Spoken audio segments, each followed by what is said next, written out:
Today's guest is Karl Hammer from Vermont Compost.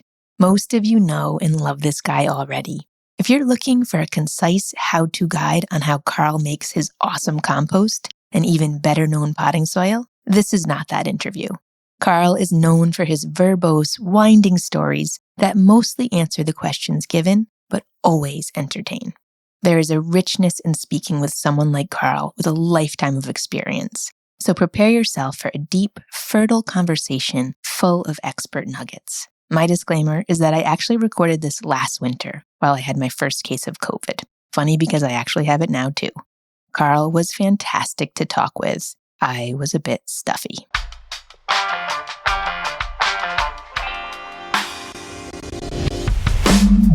Welcome to The Composter, a podcast for farmers and composters.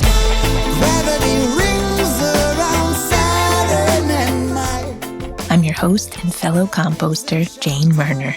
Join me in practical conversation between industry professionals and farmers with a passion for producing high-quality compost. We're going to dig deep into the science, technology, and art of compost production so that we as composters can help enliven the world's soils.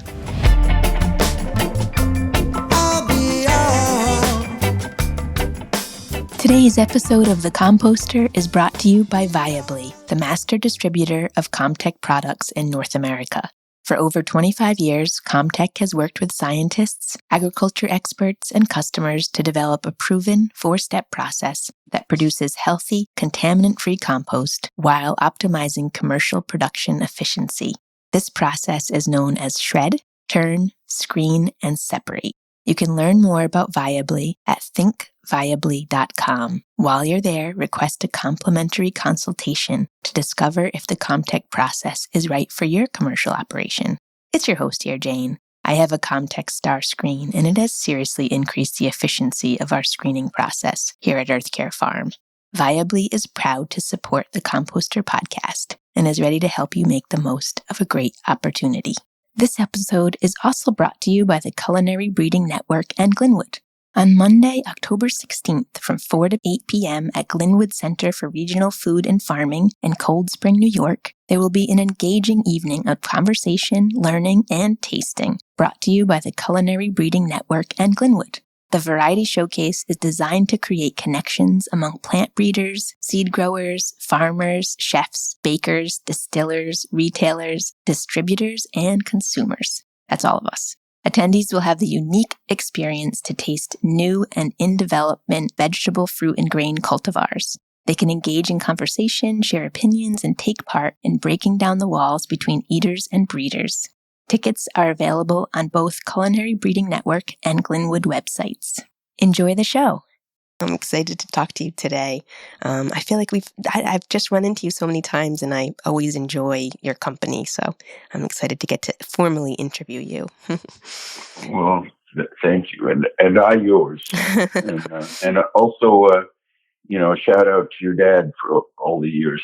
Oh, thanks. He'll appreciate hearing that. You guys have a lot in common. So could you give us an overview of Vermont Compost, when you started, where you're located, and what your current role is? Just tell us all. Yeah, in a nutshell. So we incorporated Vermont Compost in 1993. I think it was May of 93. And we are in Montpelier, Vermont, which is the capital of Vermont. And the farm is on Main Street, kind of at the upper edge of town. Everything encompasses about 49 acres, of which the sort of active composting portion is, well, overall, perhaps half of that, and the other half pasture and forest. We still the president of the company, but I'm trying to take a step back from day-to-day operations. I don't go. I live off-site and don't go there first thing in the morning anymore. What led me to make compost? Well, I started farming on a hill farm in Berkshire, Vermont, which is 39 miles by road from the Main Street farm here in Montpelier, but probably about 25 miles if you were a raven and you could fly there, because this is Vermont, so there are very few straight roads to anywhere here, a lot of up and down. But and that farm in Berkshire was a farm that my parents bought when I was young, and it was a hill farm at the very top of the watershed, about 2,000 feet. Most of the soil's somewhat shallow to bedrock, steep, and I was interested in farming, wanted to farm it, but the farming around me were dairy farms, and really the farm was not going to support selling milk in the market. Didn't have electricity, and we didn't really have enough land to support enough cows. So I started growing vegetables, kind of unlikely thing to do at the time. This is probably about 1972 or so. And really quickly realized that the limit to how much I could grow was how much manure I could bring to the subject. On both sides of the hill from us were older dairy farmers, and we were able to trade labor for manure. We brought home one load and spread a load. I bought a manure spreader. I bought a manure spreader when I was about 15 or 16 years old, an old New Idea ground-driven manure spreader. And I had what we called it in those days a doodle bug, a sawed-off Toyota Land Cruiser that had been wrecked that we could pull the manure spreader with, and I could go to the neighbors and I would load a load of manure and spread it on their land, and then I would load a load of manure and go home and spread it at my place. I would be so proud of my son if at 15 he wants a manure spreader. That would just make me sing. I hope your parents were very proud of you. My parents at that time, 15. Well, I had, yeah, they probably were. They were. Well, yeah, not to get off into the weeds too much, but I had come from a basement apartment in Manhattan, and my father was a printmaker and painter, and my mother was an anthropologist, and we lived in a basement apartment on 80th Street, and they had saved up $1,000. This is 1960 or so, and they had driven north till they could buy more than 100 acres with that $1,000. Wow. And that landed them on top of this hill in Berkshire, Vermont. Actually, they paid $1,250 for 125 acres. And they had to borrow $250 from my father's father. It was worth it. I remember it. Yeah, well, my grandfather said, "Vermont, where's that?" I remember this conversation because he counted out $250. He carried cash. He was a small businessman, and he counted out the money and kissed it and made a flying motion with it as he put it in my mother's hand, as if it was flying away from him. But anyway, so Berkshire, Vermont in 1960, the neighbors had animals all, up and down both roads. It was just the very moment where you could no longer ship your milk in cans, where you had to have a bulk tank, and a bulk tank at that time, for the smallest one you could get, and you needed at least a dozen, but really perhaps 16 cows to have enough milk to make the bulk tank work. And many of the farms right around that part of Vermont were 4 or 5 or 6 cows, and the last farmer on the route in both cases on our mountain would come down the hill and pick up everybody's cans and take them to the creamery in the morning, and then go back up to distributing the steam sterilized empty cans. And at that moment where because of Boston rule, making about how milk could be transported, or at least that was the purported reason that Boston had passed a health ordinance to protect the people of Boston from filthy milk cans. And my father always assumed and said, without any particular evidence, that it was bulk tank salespeople who couldn't sell a bulk tank in Vermont, because a bulk tank in those days was about $1,200, and you needed, and my folks just bought the farm. It gives you a for sense. It's like $1 million okay, now. So yeah. So and it was coming with a host of other rules. You had to now have a concrete floor for the cattle and the stable. Couldn't have a wooden floor anymore, that damaged a lot of cow and farmer legs. It's not good to live on concrete, and wood is abiotic. Wood is a very safe type of floor for a stable. But at that time, the neighbors were all people who were farming and had animals. And if you drove around, you saw people standing out in their fields, holding tools and working on their farms. Very, very different today. The town that abuts where our farm in Montpelier is, Main Street, East Montpelier, was a town with very good grass resource. And in 1940 or so, on the brink of the Second World War, there were 200 families that shipped milk in East Montpelier. There are now 2. Oh my goodness. So if nothing else, the sort of knowledge base, the conversation at a town meeting was really a different thing.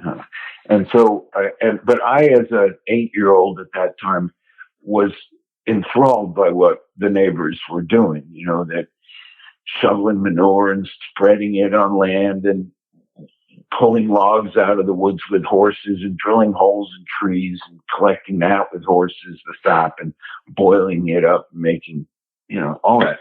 I was a goner from get. And I had a very different perspective, because a lot of the kids that I ultimately went to high school with around there were eager to get out of the chores and, et cetera, et cetera.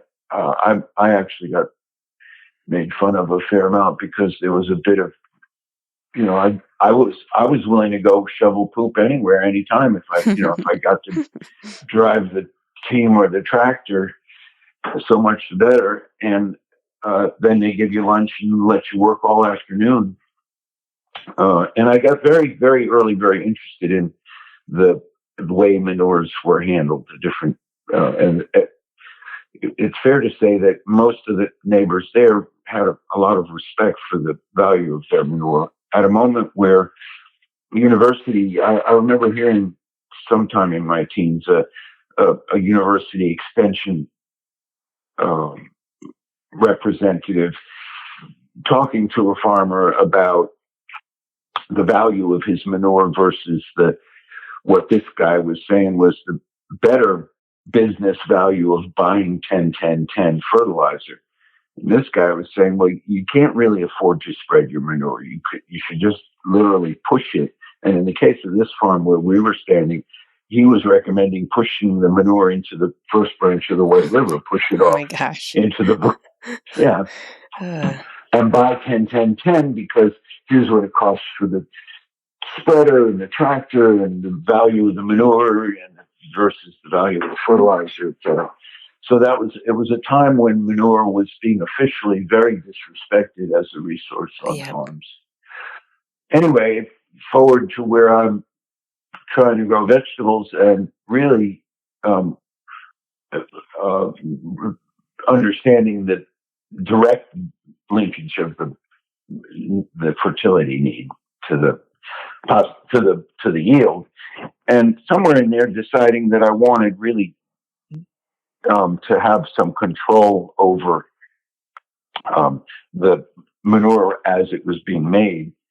And we evolved to where we were keeping cattle and goats, selling bred heifers, sharecropping hay on both sides of the mountain, and being able to manage manure at home and sort of expand its value by finding other things to blend with it. So that's kind of where I got to the composting. We didn't start out calling it composting, but I now understand that the manure that my neighbors were ricking up, and they were bedding on hay that wasn't fit to eat, hay that didn't get eaten, for whatever reason, went past the cows and into the gutter, and they used where there was a hardwood mill nearby, and so hardwood sawdust was a common bedding, and so the hardwood sawdust, the hay, and the cattle feces and urine were typically getting wheeled out of the barn all winter with a wheelbarrow and up wooden planks and made into a stack, which was effectively a lactofermentation. The hay and those kinds of manure stacks, when you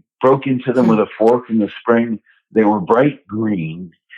And by the time I drove the two and a half or so miles home, they would have turned black.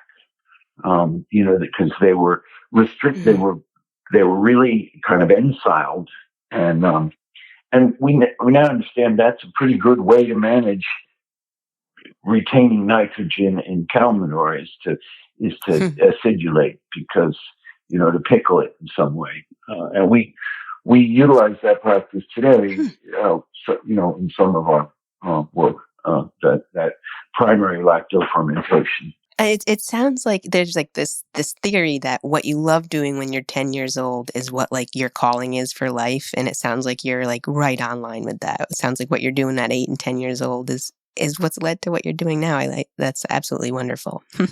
Well, I if I look back, I would say that I had that good fortune to really want to do something. I didn't have to dither in life much about it. That's great. Started young, and that's a gift. And I had the opportunity, in many ways, an opportunity that no longer exists, because I could compare the work of farmers and see, because there were so many more of them around. Yeah. And it was a moment where what I think of as the end of what I think of as European peasant farming on somewhat marginal lands in New England was still, just before farming had been milking cows in Vermont was a solid way to make a living, feed your children, pay your taxes, etc. And that was really coming to an end, mostly. Oh, you got to see that change. It's kind of heartbreaking. Yeah. Yeah. And most of the farms, at least in that part of Vermont, what's called the Piedmont, and again, we knew that, down in the Connecticut River Valley and down in the river valleys, there were much more prosperous farms that lasted longer in terms of their profitability than the hill farms. And the hill farms all had other enterprise other than selling milk. They, various things. They sugared, they cut wood, sometimes they grew a potato crop and sold some potatoes. I mean, there was a lot of farming enterprise that was not dairy mixed in, and that had been that the Second World War really changed. Each of the world wars kind of diminished that. I mean, as recently as 1940, Vermont was a net food exporter, which it has not been since much. I mean, since certainly the 50s changed that. And we, it's not only that the land is would be absolutely sufficient to feed the people of Vermont. But now we really do face a skill deficit. It's very hard, and the fact that it's so hard to make a living at farming at this point. So anyway, that's how I started making compost. Yeah, I wanted to find out about today, what's happening. Like, what are your feedstocks and processes today? It must have shifted so many times over the years to what you've got going on now. So today, we still utilize the manures. We have a long relationship with a couple of dairy farms that persist. One of them has gotten consolidated a lot of other farms and is a big dairy farm, and they have so we get cattle manure from some of the farms that remain.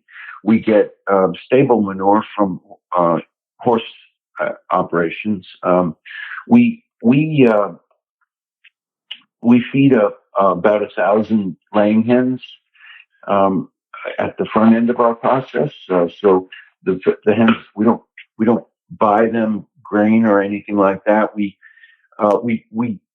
take at least 3 types of manures now. So we really want to have multiple manures. We want bovine manure and equine manure, and then the poultry manure, feces, to have a broad biological diversity. Single manures it's kind of uncommon in human history. It's a new thing. Farms that have only one kind of animal, and we get community food scraps. That's a big part of what the chickens have for their feed ration. So the chicken feed is made from community food scraps, spoiled crops from the dairy farms, dairy manure, equine manure, and we use hardwood bark, kind of species specific. We favor maple, yellow birch, ash, and we get that from sawmills. So it comes in chipped already. Well, the debark, it's not. This is bark, not wood chips. The bark is taken off the logs by a debarking machine, each bark has a lot of enzymic specificity, but we've been using bark. One of the things that happened when I was pretty young, as I started farming, was there was a chair stock mill in Post Mills, Vermont, where they sawed hardwoods, and they had a debarking machine. And in those days, bark was a little different than it is now, in the sense that logs used to be dragged through the forest floor and pick up a certain amount of wood stuff. Logs are no longer mostly dragged. They're mostly the grapple skidders or forwarders pick them up, and they're not dragged on the ground. But the mills still debark them because bark is very dull saw blades, because it has a lot of silica in it, and if it has any wood stuff. And we were early on in as I started to keep cattle and goats and really think about what I was bedding them on, I would go to this sawmill, and the guy who took the bark away from the debarker with the big pettibone log loader, he could have been a guy who just built a ramp to forever. But they had about a 9-acre sandy riverside, brookside bench that didn't flood, and he had been keeping bark there by species. Wow. Keeping the species separate. So it was a library of bark by species and age. And you could go down there, and if it was free if you loaded your own truck, your pickup, and I had a 51 Jimmy pickup with sideboards I could put like 4 yards on with, and they would bring the loader down and charge you $1 or something to load your truck or whatever it was. But I actually mostly forked my own, just because Well, you didn't have to go you ask anybody anything, and you didn't need to wait for anybody, and you could go and take it by species. So I started I was there to get bedding to land my precious feces on. And I started taking different barks, and I'm getting very interested in, at that time, starting to know about mycorrhizal fungi and their life cycle.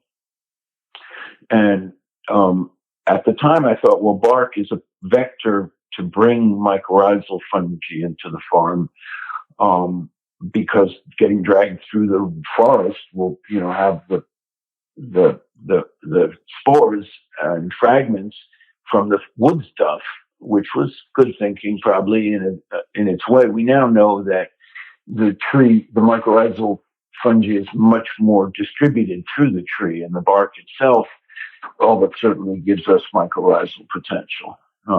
And important to remember, thinking about mycorrhizal fungi, that they're host obligate. They cannot life cycle without a plant, a photosynthesizing plant, providing them root exuded sugars. So they can only they can be a spore or a fragment. And the composting process itself cannot in any way increase the mycorrhizal potential of the material that you're composting. It can only diminish it or not diminish it. And that's part of the reason that we've always tried to use what we understand about the temperature threshold of survivability for mycorrhizal fungi spores, which is around 140 Fahrenheit.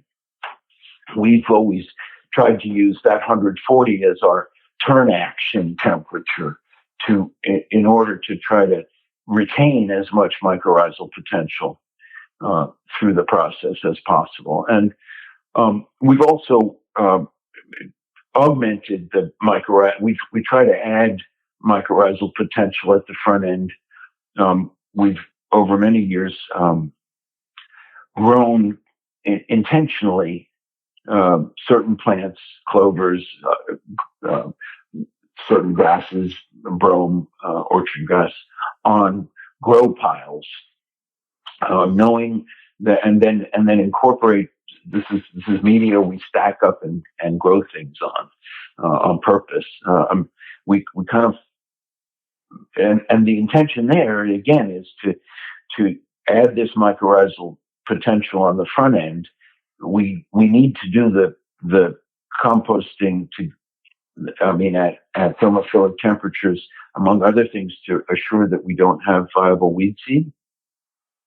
And weed seed is a key management goal of our composting effort, because if you think about a potting soil, and we call it potting soil, but if I were compost czar or emperor of the planet or had the authority, I would say that the potting soils we make are latent soils. I would define soil as material that plants have grown in and organized. And so what we deliver, the promises of a potting soil, is a media that will support growth, provide nutrients, not have any viable plant material in it, so that the grower who buys this potting soil is going to choose the first wave of plants in this material. And that interaction between the plant and this not yet soil, latent soil. Your potting soil is so popular with this crowd, for sure. And I feel like I want to dig into your potting soil a little bit more. What equipment do you use to mix those batches?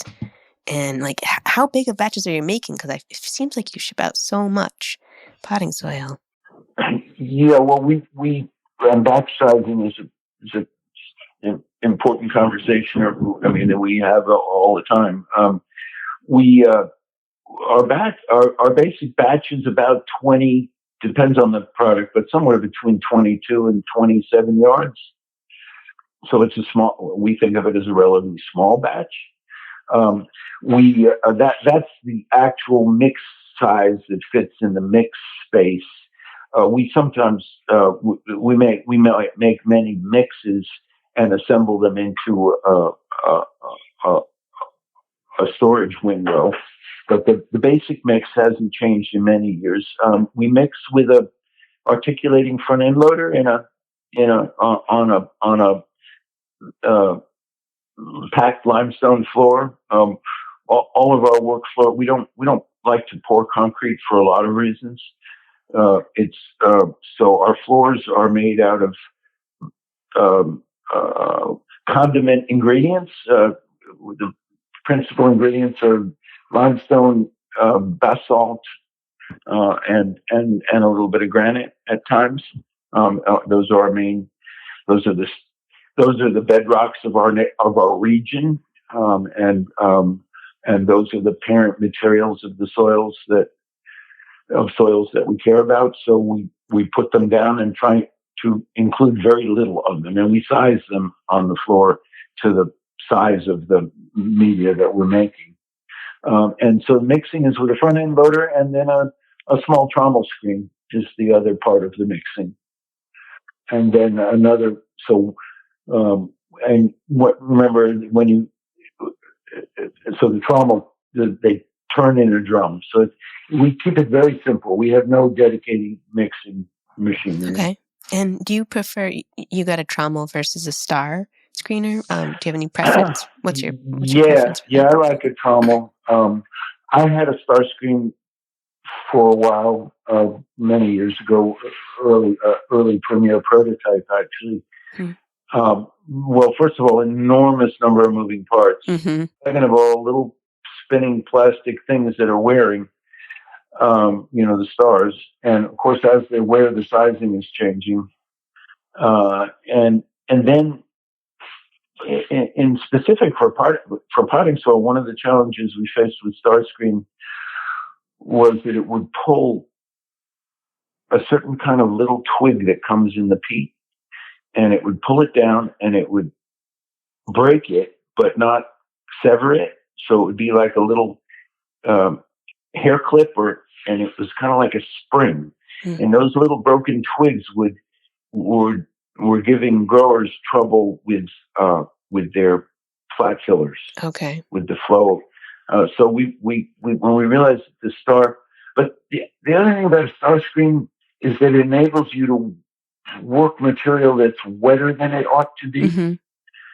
And that's not necessarily good for the compost, in my estimation, because to the extent you've got colloids that are there's a smearing thing that happens. Yeah. That I think is unwholesome. So and obviously I've got attitude about stars. So no, we don't, and it's been a very long time since I spent time with one. So in fairness, people should take it with a grain of salt. The trommel has the benefit of having basically one moving part. Mm-hmm. No, they're belts and things, but trommels are very nonviolent, low tech. We have added an innovation to our trommel repertoire. We added a punch plate screen instead of a wire screen. Okay. A couple of years ago, we played around and went with a primary screen again to kind of address the twigs. Yep. One thing that has changed for us is that we're now getting our peat unpackaged and straight off the bog. We have a star screener. We don't do a lot of potting soil. Yep. And the trommel was challenging for us because we could really, maybe our material's we get a lot of seafood products, a lot of fish and things, and it would just gum up so quickly, like 10 of the seasons. I could really only use that trommel screener in the summer, in July and August, when it was like uber dry. And maybe it was just the trommel we had, I don't know, but the star screener has been much better so that when the batch is ready, I can screen it. And I do try not to, I'm trying not to screen in the spring when we've gotten 10 inches of rain in a week. We're looking for that 50% moisture when we're screening, not more than that. But it's been much more efficient for our process. But every process every system is so different. So you got to find your equipment for your own site for sure. We try to screen when we've still got some latent heat, and that helps. I think surface, how big your storage is, the surface to volume has so much impact on moisture management. So we try to get our curing piles to be pretty large as the respirative demand diminishes as we go through the phase, the active thermophilic phase into the curing phase. We try to keep our piles pretty big. And do you cover those piles? We do not. No. We don't cover piles. We Yeah.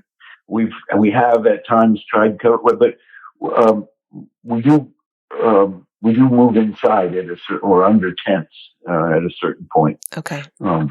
I imagine it gets wet in Vermont and rainy, and that mud season you guys have after the snow. Yeah, it does. We definitely have mud season. Though again, surface to volume ratios really matter. If your piles are obviously don't want any water coming onto your piles from overland, so you don't want any on-shed. Piles have to be high and dry, and we actually, because of the nature of our site, we store a lot of material off walls because we have steps, and so we can store material. We kind of throw material off the wall. Once it comes off active composting pads, it goes into off the wall storage. And those piles, because they have ground contact that's vertical, they can be quite tall, like 12, 14, 15 feet. Okay. I know you guys keep pretty monolithic piles too. Yeah? We do. It's more of a practicality space constraints that we have. And it's there is a slight pitch so that we're making sure there's no wet feet around those compost batches, but probably I've cut some piles that are like the size of a football field, Yep. But yeah, they're probably 12, 13 feet high and bigger than what most, we don't have windrow turners or anything like that, where I like the old bucket loader turning method. Yeah, we use bucket loaders and hydraulic excavators so we manage material off the wall with an excavator. And we do a certain amount of front shoveling with excavator. The excavators give us the benefit that we don't need, you can work them in the rain. You don't need traction. Yeah. And you don't, you don't. So sometimes there are times of year where loaders are really challenging, but we're mostly using front end loaders. And one benefit to not having sort of specialized tools is that they're much more competitively priced and you can buy them and you can sell them more readily. It's true. Yeah. You have a special brand that you prefer for front end loaders, or just? We have pretty strong preferences over the years. I think this is a little embarrassing, but we have 15 loaders now, and I think 6 of them are John Deere's.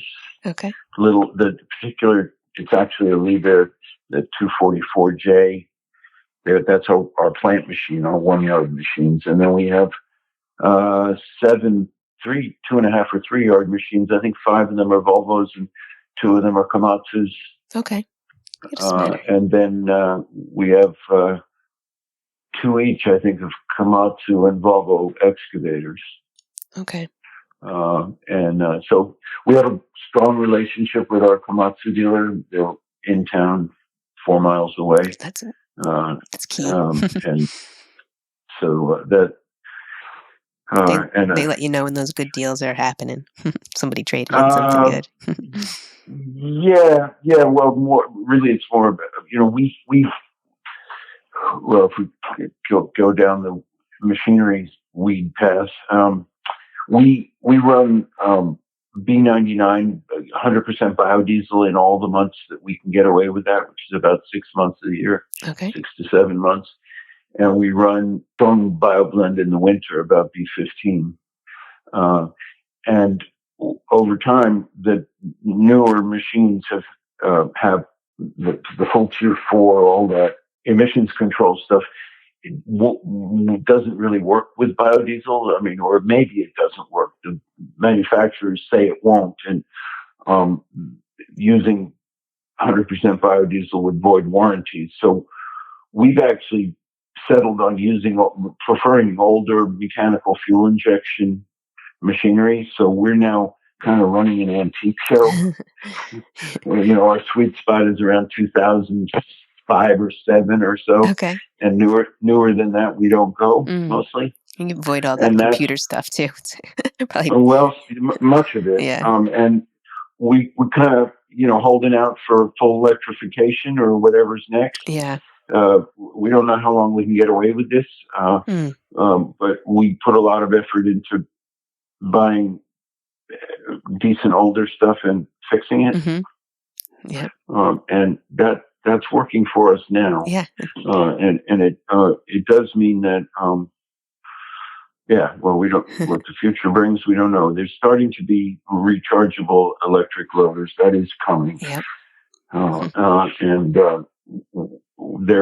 I think even we have some ideas about back-hacking farm equipment with spent transportation batteries and motors. Nissan Leaf, collision damaged Nissan Leaf. So I hope to electrify old John Deere tractors here.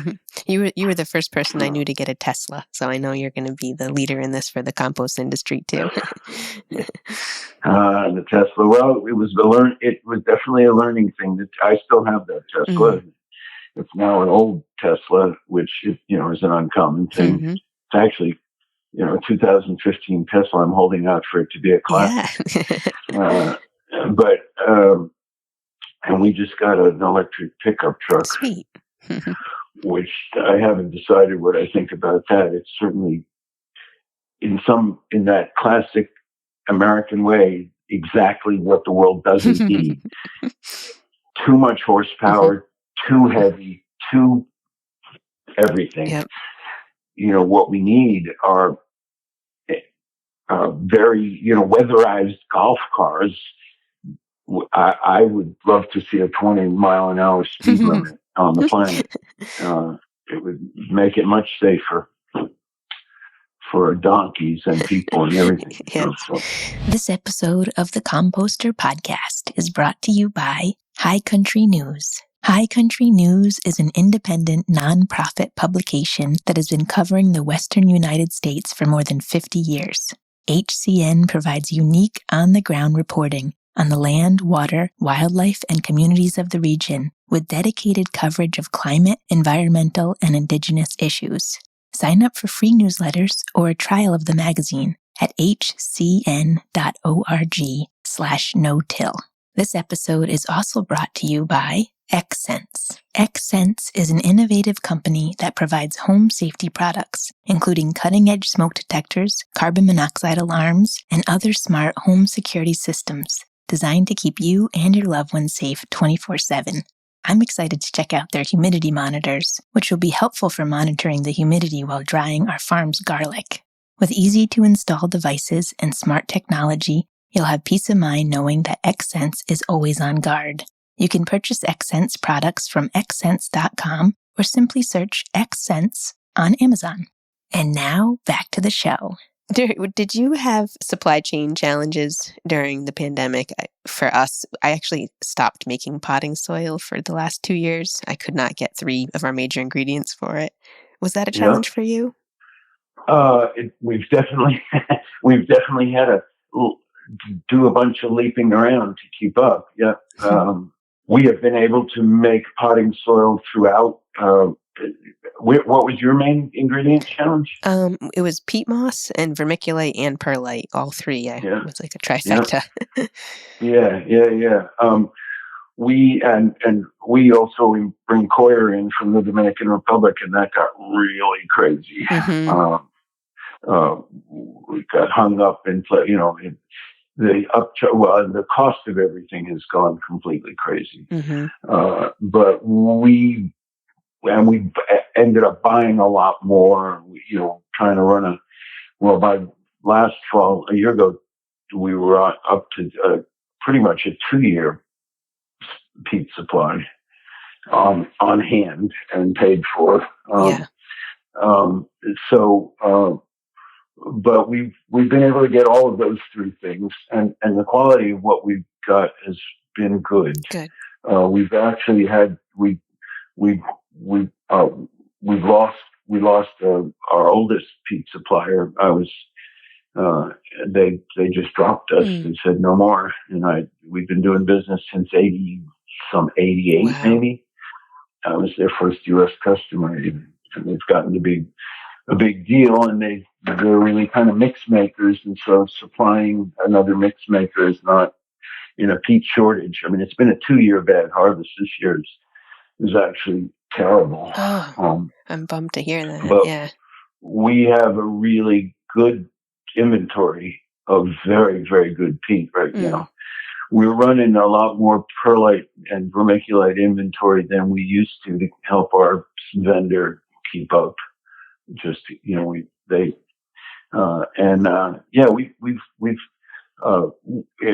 price of it, my value of my inventory going into this potting soil season is almost twice what it was a year ago in dollars, because of the increase in cost of everything. Our fuel almost doubled this year, and because of all of that, our wages, we've really had to put a lot of effort into elevating wages, and that's so our profitability is definitely a little squeezed. Though our sales went up so much through the beginning of the pandemic and operating was very challenging because we had to maintain social distancing from each other, and a lot of our jobs allow some distance, but things like bagging don't readily. And we had our share of folks who got ill. So you can't. There are a lot of, you can't buy certain kinds of equipment and parts have been interesting. My gosh. Yeah, I've had a tractor on hold for over a year now. They said fourth quarter this year it's coming. Like, wow. That's been well, and part of our equipment strategy, because we were so committed to running biofuel, and we also run all of our hydraulic oils, everything on our machines is now plant-based, non-toxic, compostable. We use food machine greases, just on the theory that the material isn't on the farm, it can't be contaminating anything, and we still clean up any oil spilling. We're very attentive to leaks, but part of our strategy, because we're running all these older machines, is to have more than enough of them, because in terms of the business point about our costs, people are our biggest cost by far, followed by ingredients, followed somewhat distantly by hardware and fuel and all of that. So if we've got a person, we want to be sure they have a good chair in an operating machine, because we're definitely dependent on loaders. We don't do much without loader, forklift, like that. Got to have it. So, so because we have, one of the things about running an antique fleet is you want to be able to take a machine out of service and whoops, you can't get that part for a little while or whatever, and you want to be able to have it down. Well, you don't want it down for weeks, but you might have it down for weeks. So that's why, And it's actually the irony too is that the value of our iron actually increased over the last few years because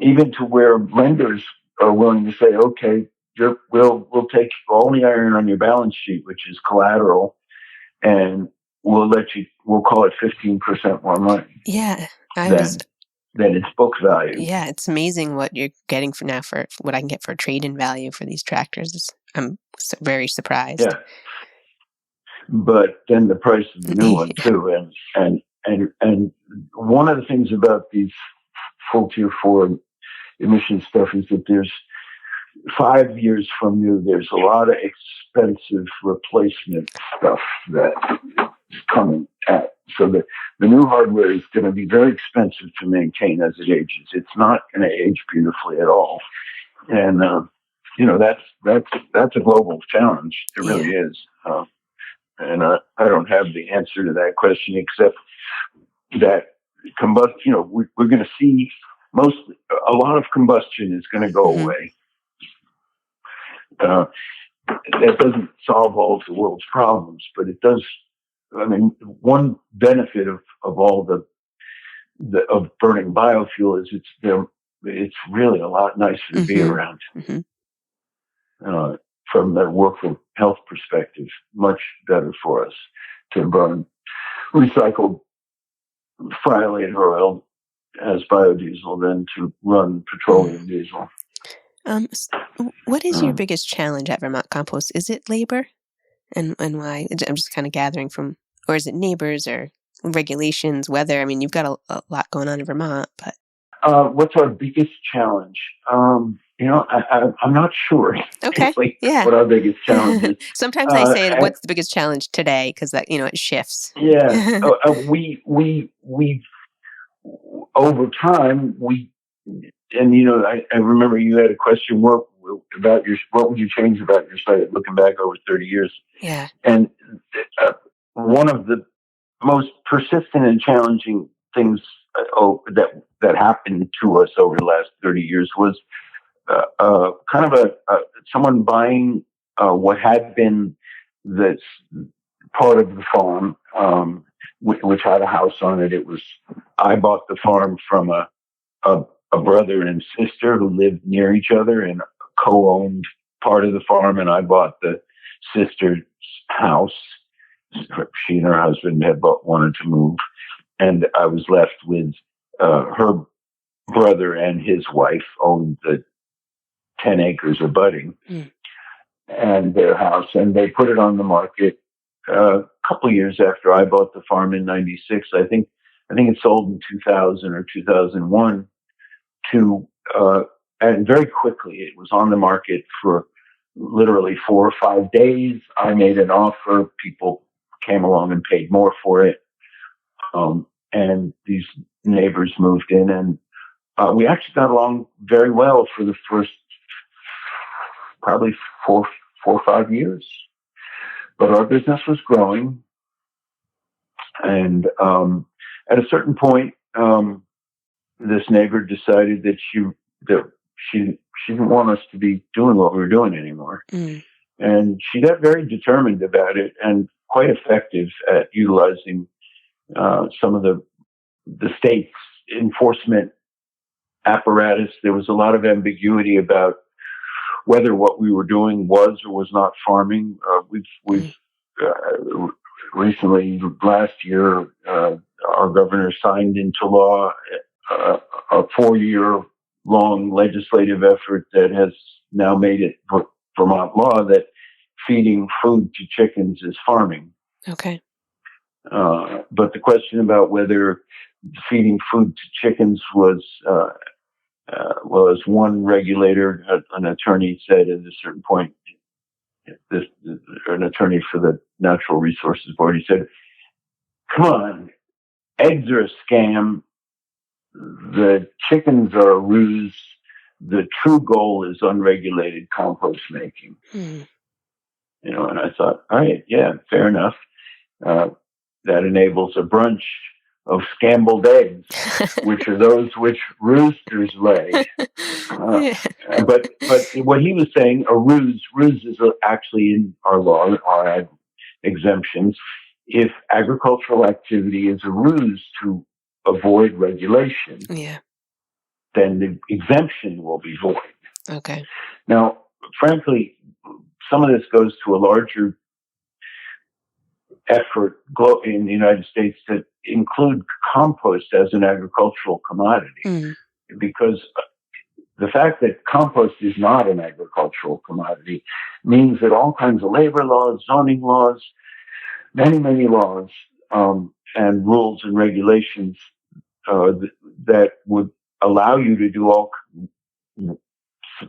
kinds of things. If it were corn you were handling, or cabbage, put you in a different regulatory schema for compost and for typically in the solid waste schema. And I really think that the compost we should be making should be farm. Yeah, it should be. We should be able to make it. It's crucial to be able to connect husbandry to horticulture with compost making. And every farm should be making compost. Yeah. Yeah, and compost making at a certain point, maybe it makes sense to define differently industrial composting, say, from farm composting. But that would take us into another weedy path. But and we have had our share over the years of regulatory challenges. This neighbor's efforts kicked off a several-year a period we sometimes call the Troubles, around that 2005, 6, 7, where we were even faced with some cease operating orders.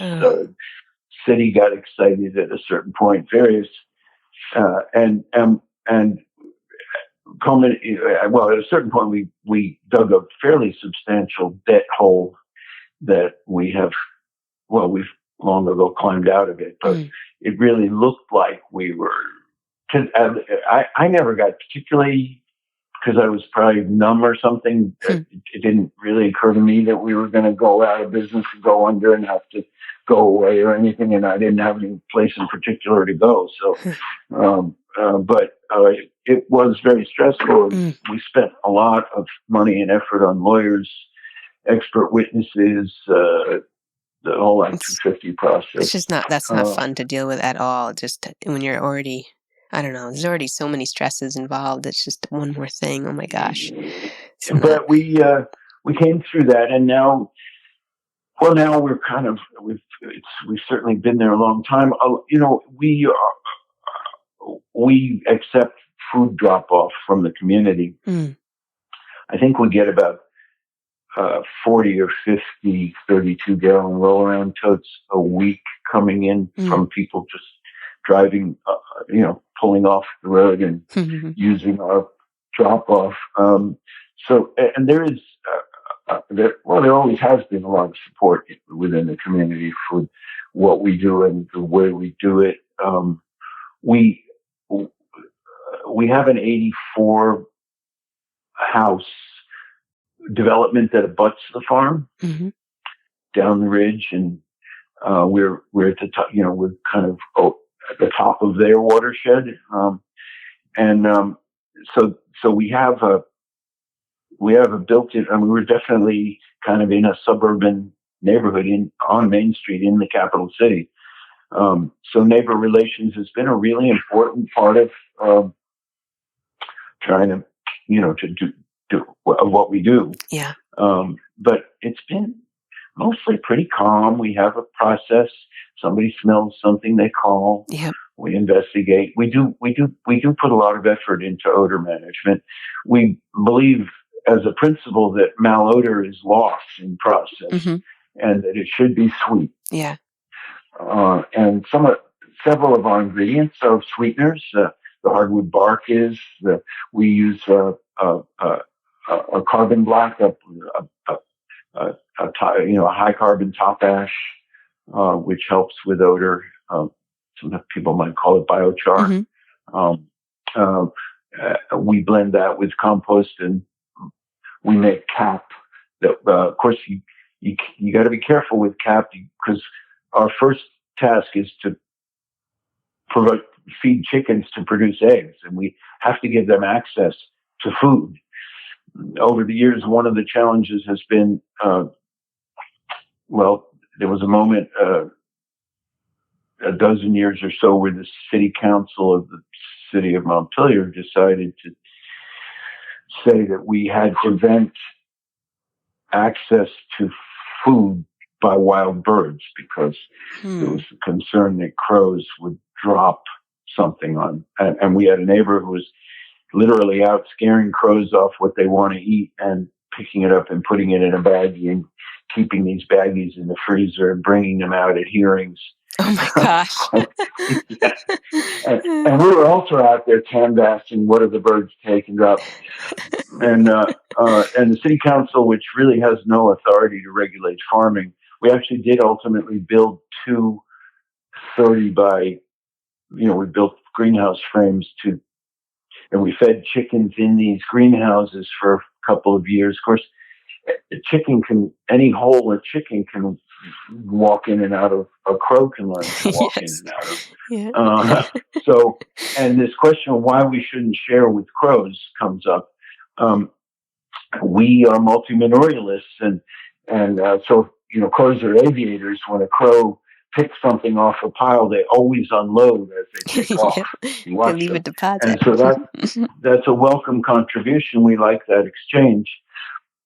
We're in a rulemaking phase right now with the Department of Agriculture, mandated by the legislature as part of this law that got passed that allows a poultry farm to accept up to 2,000 cubic yards of food scraps without getting a solid waste permit. And in the rulemaking, we expect there to be some discussion about wild participation, wild animal participation. And I'm planning to spiel off a piece of arithmetic that I got from the Food and Agriculture Organization of the United Nations, which is to say that 38% of land vertebrate biomass is humans. 38% of land vertebrates are humans, the weight. And if you aggregate their 3 primary domesticates, cattle, swine, and poultry, and add it to the 38%, you get somewhere around 94% of land vertebrate biomass is humans and their 3 primary domesticates, 94 to 95%. All right, we are occupying a huge amount of space. If we want to have other vertebrates sharing the space, we need to share habitat and food with them. So feeding ravens, feeding wild turkeys, accepting their contribution of manure is a good thing. And we have eagles, peregrines, red tails, our project and our birds, we have 1,000 hens that are free to leave, hens and roosters. In other words, they're not confined on the farm at all. They could walk away. Now, free to leave could be another way to say homeless. So a hen is, her aspiration is to be welcome to stay where she wants to be. And what does she want to have there? She wants things to eat and friends to hang out with, and a safe place to sleep at night. And so providing that, of course, keeps What them resources do you recommend for other composters? I mean, there's a lot of old, I personally have had benefit of a lot of older literature that is probably worth the bringing around, all the way Farmers of 40 Centuries, King, F.H. King, and his book, The Physics of Agriculture, is still something that I think every farmer should read, and composters included. In terms of the current thing, of course, everybody probably ought to get BioCycle, I would guess. there's I put in a little plug for the 131 school that James McSweeney's doing that I think is helping to spread some good basic technical knowledge. That's great. We'll have to put a link to that in her, in the podcast notes there at the end for sure. That sounds awesome. We used to have and maybe we still have a bibliography on the website. I haven't looked for it lately, Karl's books or something. Mm-hmm. And other composters, of course, one whiff is worth 1,000 words. You go to more compost projects, ask to see the overs coming off the screen. Mm-hmm. That's the product, but what was left behind, that tells you a lot about what was, because if you're composting a lot of plastic, the process is an extractive process. Composting is a very rapid sequence of solvents and plasticizers, all those things, inks, are going to get brought into the process, and some of them will be mitigated by the process, but some of them will be concentrated.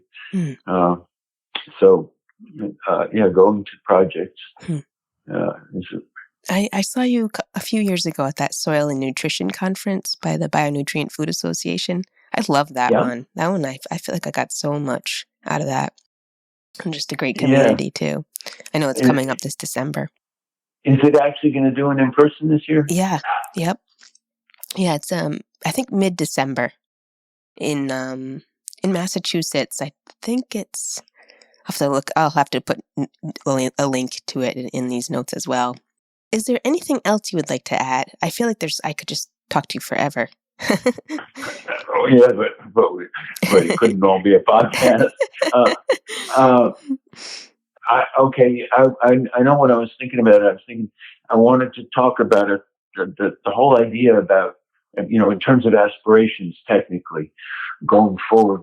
And this is not a new aspiration, and we've made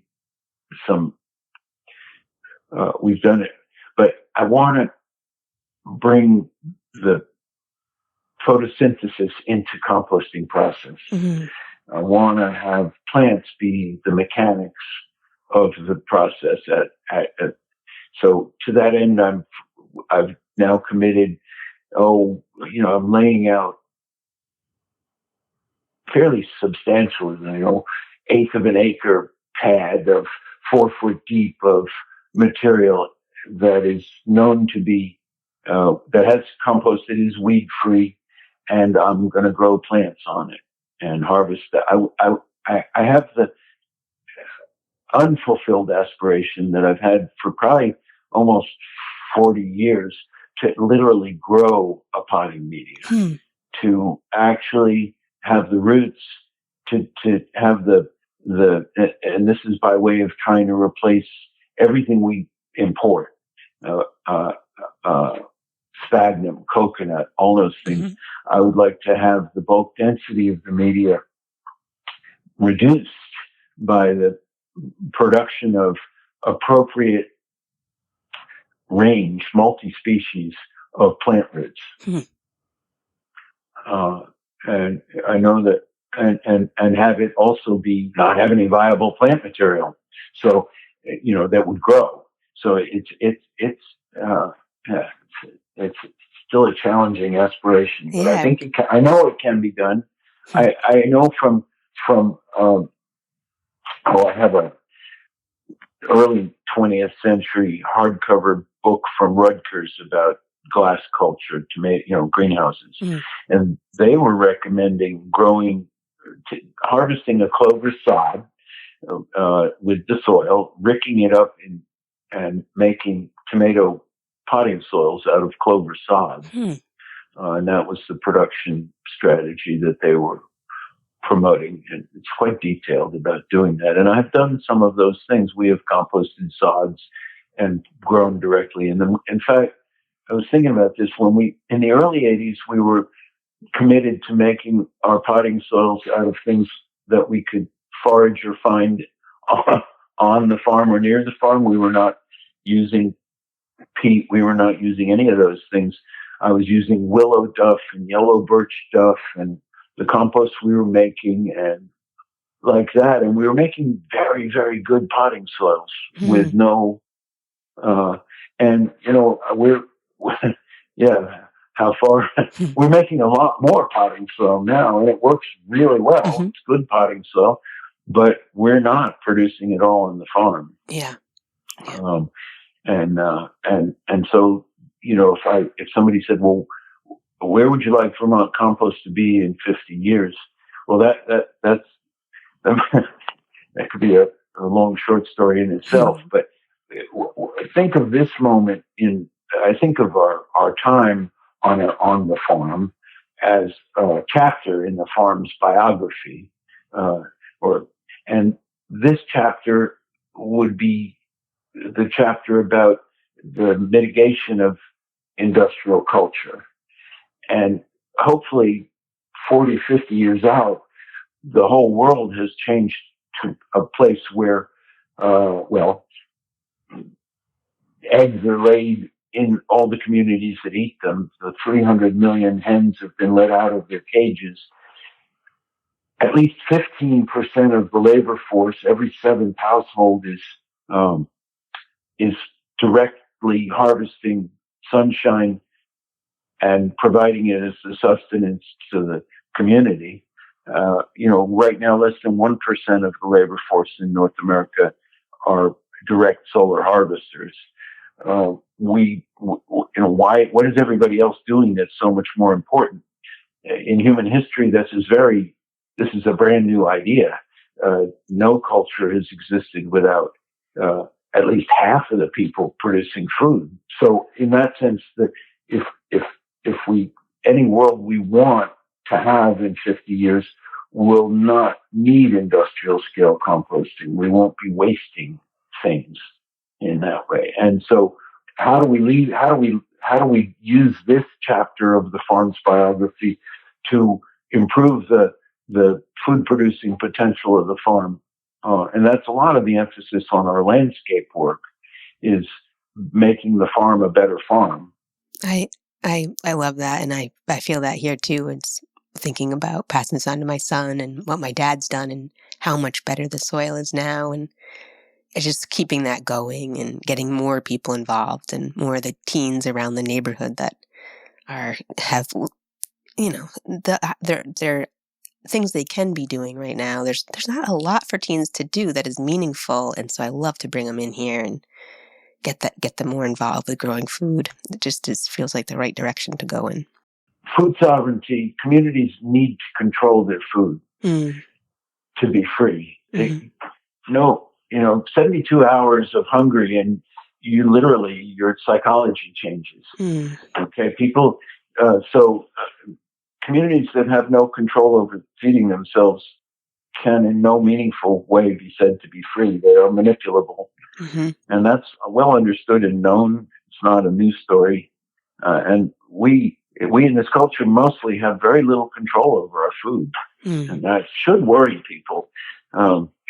Boy, this could be another long. All right. Yeah. Well, anyway, I take it you're having fun doing all of this, or you wouldn't be doing it. I right? love That's it. I could talk to composters forever.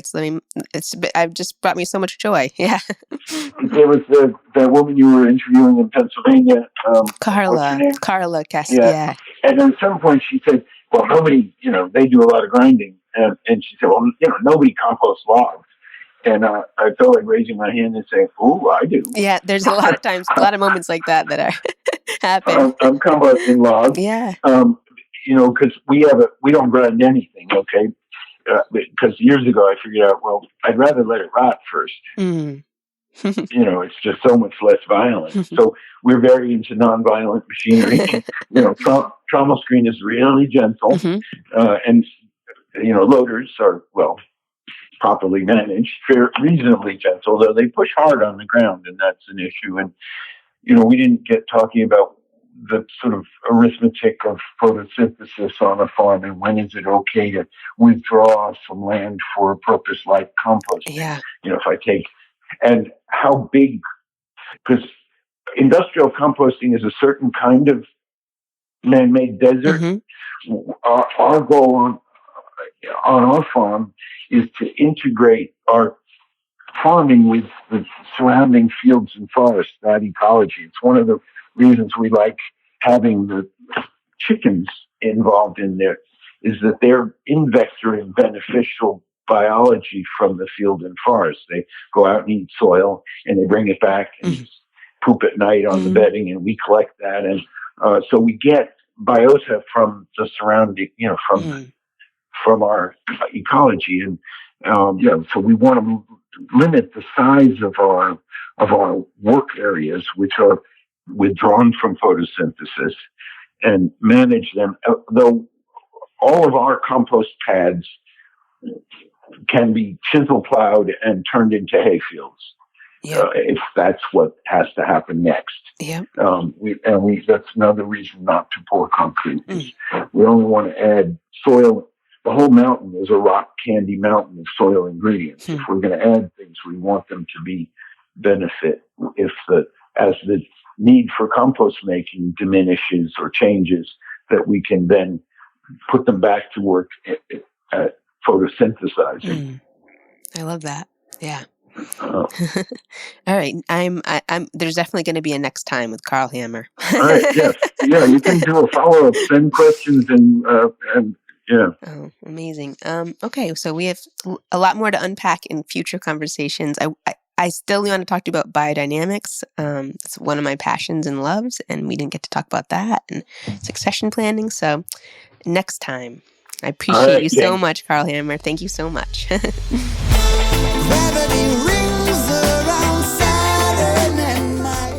Don't you just love Karl Hammer? I always learn so many unexpected facts when I chat with him. What a gift to the industry to have pioneers like Karl around. I'm sure to have him on the show again.